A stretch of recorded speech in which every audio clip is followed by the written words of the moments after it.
My name is Matt Witt of To The Trees. I offer tree walks and workshops in and around Glastonbury. One of my favourite places to spend time with the trees is in the grounds of Glastonbury Abbey.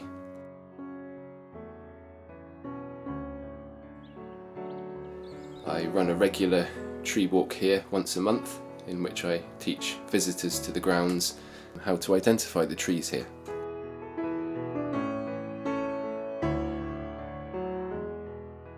When holly grows, when it grows into a tree and its leaves get higher up, out of grazing height, then it loses its needles.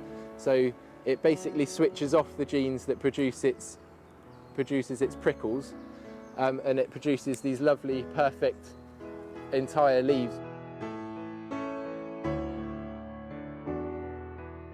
We met the copper beech leaves first of all when we started the workshop. This is a mature copper beech tree.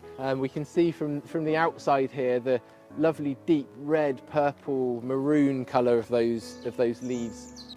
If we look further up the tree at the younger branches, we can see the elephant-like texture again, especially this. Look how elephant-like that looks. This striping as well is almost like stretch marks. What's interesting as well, in certain light, you might be able to see from down there, it's a snail or a slug superhighway. It's a spaghetti junction for snails, and then they climb out on the branches right to the ends.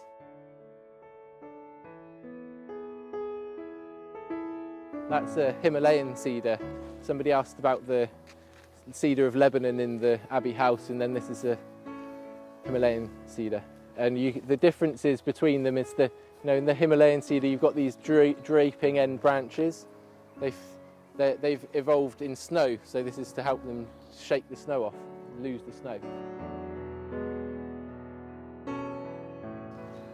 And we can observe here the catkins, as you mentioned earlier, of the oak tree hanging down. So that would be the remnants of the male flowers of the tree that have produced pollen. On some of them hanging down here, you can see little balls. So these are galls, and this is a cherry gall specifically. You get different types of galls on oak trees.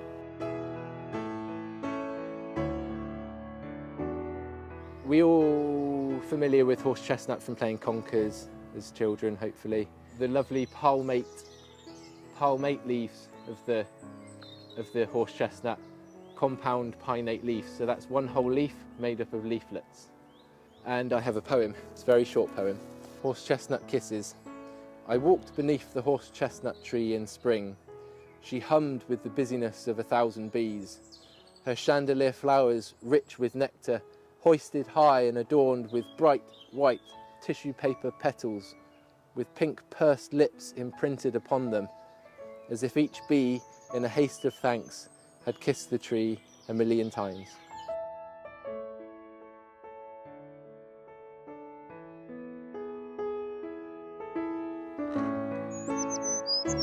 Ash has this lovely, it's a smooth textured tree as a young tree. Some people mistake it for oak when they look at the bark.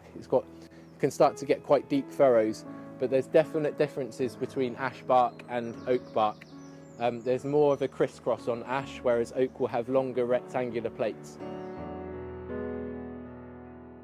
I've stopped here because this tree is often mistaken for a maple because of its maple-like palm-shaped leaf, and also its pinkish flaky bark, which is similar to an old sycamore. It often gets mistaken for a maple. It's in fact a London plane tree. We've got sycamore, field maple and Norway maple. The sycamore has notches in it. They all have 5 lobes, palm-shaped leaf. Notches, not serration, just little notches. Norway maple has no notches at all, but it does have little pointy hats on the ends of the palmate leaves, right? Little pixie hats.